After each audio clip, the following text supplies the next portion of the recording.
Hello, everyone, and welcome to the Draft Jam Draft Analysis. The New York Empoleon are joining a brand new Wi-Fi league run by Keegan. You probably know Keegan from all of the other leagues that they run, but if you have any reason not to know any of the coaches in this league, all of them are going to be in the description below, and they are super cool people. This is a really fun opportunity to play some of the best names in both the Wi-Fi and the Showdown community, all joining together for a single Wi-Fi league. Now, this league is an interesting one. So I have done a lot of leagues recently where I've been streaming my battles, and I have felt like that has led to me having a lot of fun, but not necessarily being as competitive. And I have stepped away from the true deep dives into my teams and really understanding the matchup and truly solving the puzzle that is Pokemon. And I think Pokemon is a really fun puzzle to solve. I think a draft league match, almost always the 6 Pokemon that you choose to bring on your set of 10 versus, or whatever, in this league it'll be 10, but in whatever it is, versus the other team, there's almost always a solution.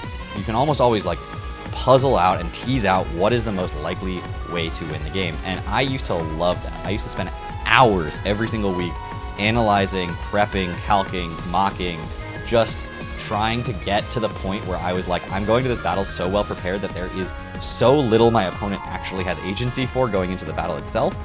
And I just feel good about that. And I've gotten away from that in recent years. Just time. It's a lot of time. And the other thing is that it definitely affects your mental state, right? If you lose after doing all of that prep, it feels awful, right? It feels so bad to spend hours and hours and hours working on something, getting ready for it, get to the match, and then lose.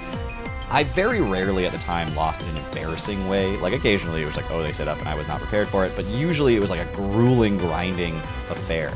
I've had battles that were 60 turns or longer, and it's just how can I play perfectly for this long and make one mistake and then lose the game? And that is where, for me, I stepped back and was I need to reevaluate what I'm doing. But I think I'm ready for this league. This is not a reintroduction to this permanently, but I want to treat this league like I used to treat leagues. I want to actually go for it. I want to try to win.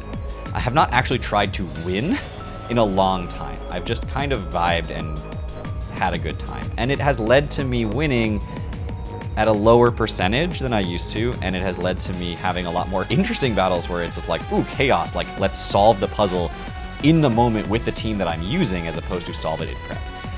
And that's my plan this season, is to prep as hard as I need to solve each problem before I even get to the battle, so that I have answers ready to go and layers on those answers and backups to those layers by the time I actually get to the 6v6 battle. And by that point, I feel confident, I feel ready, and I feel like whatever happens, I'm going to be prepared for it. So with that in mind, what you see on the screen right now is the roster that I drafted. Now, I want to talk about it a little bit for two things before we even get into the roster. First, they cut a bunch of the top tier mons, the Spectrier, Dragapult level Pokemon. They cut them out, and we're just these are not legal, we're not playing with them. It's not a low tier league. They still have really good top ends. The Garchomp is still there. I think Great Tusk is still there. Maybe they cut Great Tusk, but that borderline, somewhere in there, those mons are still available, but that's the new top. So it's not where the usual cutoff is, a little bit higher than that. It's just a little lower. I think Garchomp was the highest tiered Pokemon, which is interesting because it just cuts out those top mons. But what they didn't do, they didn't reprice anything. They just left things where they were priced before. For the most part. I mean, they made... That's not a knock on the tier list. The tier list was great.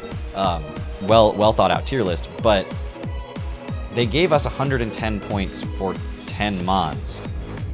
But then the highest tier was 16. And so you didn't need to draft anything under... I think my first 8 picks were all 10 or more points. And then I was I still can't use up all my points. I'm still stuck trying to figure out how to use my points. And I ended up with 7 or 8 left over. What team you're looking at on the screen right now was me with almost an entire extra Mon worth of points ready to go. And the only reason I got limited to that is because I wanted to use my Terra points. So they gave you 25 Terra points, and then you had to draft accordingly. And so that was actually more limiting than the points that you get for the league. So the points for the league were sort of irrelevant. And so I'll give a couple of names here of people who are really going to be helpful to me throughout this season. I think that's going to be, an important shout out. And one of those people, the first one who's going to get shouted out here is going to be Yahoodles, who I told, when I said I want to try, I want to commit to pushing and trying in this league, Yahoodles was like, I got you. I will be available for mocks every week. I will help you with prep. Like, whatever you need, we will work together and make this happen, because it's fun to see someone like light a fire into themselves and really try, right? So, and Yahoodles is an incredibly impressive battler in their own right, and I think he's, got a ton of potential if he ever wants to apply it. He's also the best 5-minute prepper I've ever seen, so that's where he applies it. But that's not how I prep. I just can't do that. But Yahoodles looked at the draft board and said, "Ooh, I'll build you like a mock team. Like how am I going to prep your draft after the first pick?" And he said, pick one. I take him on, which was Iron Treads, and he goes, "It is impossible to use all of your points. Do whatever you want. Take any mon you want. It is like impossible." And I was like, haha, okay, like interesting, fun comment. But he's like, no. Like I literally spent like an hour just staring at the draft board, trying to build the most broken team I could with expectation that people are going to draft certain things, and it's like impossible. Like you like literally cannot do it. So. So, we knew that from second pick. But I had taken Iron Treads, which I thought was one of the best mons on the board, and then by second pick, I was like, oh, I don't have to be in any way frugal. I can just take anything I want. And we have done the math and figured it out that it's pretty much just going to be free to just take anything, and you still will end up with extra points, and that's exactly what happened. So I spent the entire draft just taking the biggest threat on the board. So it was a little bit planned out at the beginning, and then it was just, okay, let's react to what I need, let's react to what's left on the board, and go from there. Iron Treads, Raging Bolt, very common core, I've been told, in the Showdown community right now. That was the Yahoodles, what he said. He said it's commonly going to be Terra Raging Bolt, but Terra Raging Bolt was banned in this league, so we just got them non-Terra, which I'm excited to use. I've never used Raging Bolt before, so that's going to be really fun. And then instead of being able to Terra Raging Bolt, we just took Terra Iron Boulder. Now this league, I didn't say it before, but it is a free Terra preview league, which means that I can Terra into any type that I want, as long as the Pokemon is my Terra captain, but I have to tell my opponent in advance of the battle what the Terra type is. So it's free Terra Iron Boulder. I can do anything I want with that, and that is ridiculous. That was worth 16 of my 25 Terra points by itself. And then the question became, what do I do from there? There's a couple mons that I was looking at that I wish I could have taken, but like Terra Espathra was like 10 points, and I was like, dang, I totally would have taken that if I could have. Terra Superior was 10 points, so I was like, ah, man, like they did price it. They priced the tiers well within themselves, but like they just gave us all the points in the world, and we're just like, go crazy. So from there, I just drafted Zapdos, Zarude, and Primarina pretty quickly in quick succession after that. I don't remember what order I drafted those 3 mons in, to be honest. They were all... basically, I just looked at the draft board and said, I want these mons. One thing I noticed when I took Treads, Raging Bolt, and Boulder was my ground weakness is pretty significant, so my objective for the rest of the draft was to sort of alleviate that. So that's why I got Zapdos, which is off the ground. I got 2 grass types in Zarude and Bramblegast, and then Umbreon as a bulky mon at the end of the draft. And I'll talk about Umbreon a little bit in a second once we start talking about the Terra captains themselves. But yeah, so Zapdos, Primarina, Zarude, Mesprit were those 4 mons in the middle of the draft when I was still just taking anything I wanted.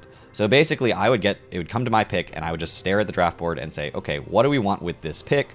I was 9th, so it was like, you can't really prep anything beyond 1 pick because there's a million people on one side of the wheel and a million people on the other side of the wheel, and you're just like, I don't know, whatever. Like we're just going to take our 1 pick when we get it, and then look again at the draft board, whatever's left when we get to that point. And so after those first 3 mons, I remember being like, I need a fairy. What's the best fairy left in the board? There's things like Azu. There we were looking at, gosh. We were looking at some other fairies. Terracomfe was something that came up as a possibility. But I was like, look, if we're looking at Terracomfe, like, Like, Primarina is so much better. It is so much better than Comfey that I can't even explain it. So, took Primarina in that slot and was just like, yeah, we're just gonna take Primarina here, and apparently sniped like half the league.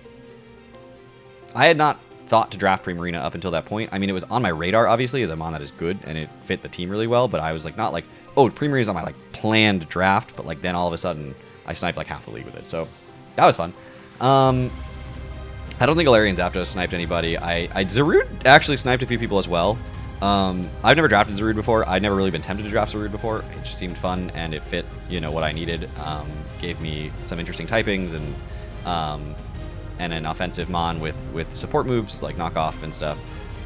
So it seemed fun. I have literally never drafted Zarude before. And then we were left with like 900 points and 9 Terra points. And it was like, what do we need? And Yehuda looked at my roster and said, you have Treads, which we took first, and that's it for removal. You need a secondary spare, or, you know, secondary removal. And we looked at like Oricorio, Omniform was an option as well, but ultimately we settled on Bramblegast for a couple of reasons. It's a spin blocker, which is nice. It's a spiker, which is nice. My team didn't otherwise have. And it also has spin. So Bramblegast looked like a really fun mon for me to pick up. And then we were just like, okay, we have like 9 points of Terra points left. It is irrelevant how many points we actually have. We have 2 mons to pick. What 2 mons are the best Terra captains that I can take to sub when I'm probably going to Terra Boulder 90% of the time. And one of the mons that we came up with was Revavroom. Revavroom gives me a setup Terra option. It has Filter, which is always good with a Terra captain. It hits hard. It has T-Spikes. It has Momentum. So I liked Revavroom a lot and felt like it could hold its own as a Terra captain, despite being another ground weakness, despite being another steel type. It's a grounded poison as well, which I do think is important for matchups where my opponents have T-Spikes. Just having that on the roster can change the way that they prep, which is really important, whether I choose to bring Revavroom or not. And the last mon I took, I went through like a couple possible choices, and this may change. One thing that if you want me to change this to Pincurchin, tell me in the comments, because that was on the radar as like, I've got 2 future mons that both appreciate the electric terrain, and I've got a Raging Bolt as the other mon, and I would like spikes. E-terrain, kind of nice. And so Pincurchin was definitely like continuously brought up as sort of this like last pick meme, but like with some interesting utility. But I ultimately settled on Umbreon. It's a Wish Passer. Terra Umbreon goes hard. It has Toxic. I have wished so many Pokemon have had Toxic this generation. Umbreon does, which just gives me that, which is really nice. It Terra Poisons really nicely as well to obviously alleviate the fighting type weakness, but then also become a secondary grounded poison. And it has a couple of good utility options, obviously, as all the evolutions do. So I just felt like, even though it duplicates typing with Zarude, it's probably not going to come very often. And when Umbreon is the worst mon on your roster, you know your roster's good. So I'm really happy with the team that we have created. I know that this is a little bit of a... one thing I know about this team is it's very physically offensive. If you look at like the top 6 sort of in that box up the top, they're all super physically offensive. So I do have to watch out for some matchups where like running into just a physical wall is gonna shut me down a little bit. But I also know that this team has so much offensive potential, and I love breakers. And let's be honest, Terra Iron Boulder is probably the most true breaker that I could have drafted in this format, because they did get rid of a couple of the top tier mons. And, you know, Galarian Zapdos and Terra Iron Boulder is just like, wall me, please. Primarina comes in. Like, if you can wall those 2, you're probably physically defensive. You're something that resists rock and fighting, which there's not that many things that do anyway. And then all of a sudden Primarina comes in and is like, hey, can you survive a Specs Moonblast? Like, you were prepping for all this physical offense, and here we are with an incredibly strong special attacker. So I think this team is really fun. I think it's going to be a blast for me to prep with and play with. And again, the expectation for this league going into it isn't necessarily that I'm going to win the league. That's not my expectation. But I'm going to play like I want to win the league. And that's the first time I'm going to do that in a long time, and we're going to see how it goes. I'm really excited for it, and I hope you all are as well. This is going to be something of a blast from the past for me. You know, you're gonna get videos where I am engaged, like very calculating, very like focused, trying to come up with the like, what is the read I need to make? What are the plays I need to make? Like, this is how I prepped my team to play against a good opponent who's going to do these things. And to be honest, the caliber of a player that I'm playing against actually is to the benefit of that, because they're going to do the predictable things, ironically, that are like the reads, right? If you can't make a read on somebody if you don't know what they're going to do. So these people are going to do what I expect them to do most of the time because it's probably the right thing to do. And that actually makes it easier to read. Anyway, that's going to do it for me today. We will be back with week 1 next weekend. I don't know if team builders are required to be a separate video. Almost certainly not. If they are not, I'm probably just going to upload it as the like little intro into the video itself. But if they are, then I will obviously record a separate team builder. Still trying to figure out the layout for this this season. I don't know necessarily what I'm going to do for like graphics and stuff, but I'm going to go. It's a YouTube league, not a Twitch league, so I will be going back to like editing and putting things on the screen. So if you do want to see that, let me know. If you have any ideas for editing and graphical stuff, let me know. But otherwise, we're back. This is a full season YouTube only league, and I hope you guys are excited because I know I am. Thank you all so much for watching. Again, check out the description for every other coach in the league. And that's all I have. All the draft analyses are going up today, so definitely check those out. But until next time, take care, everybody.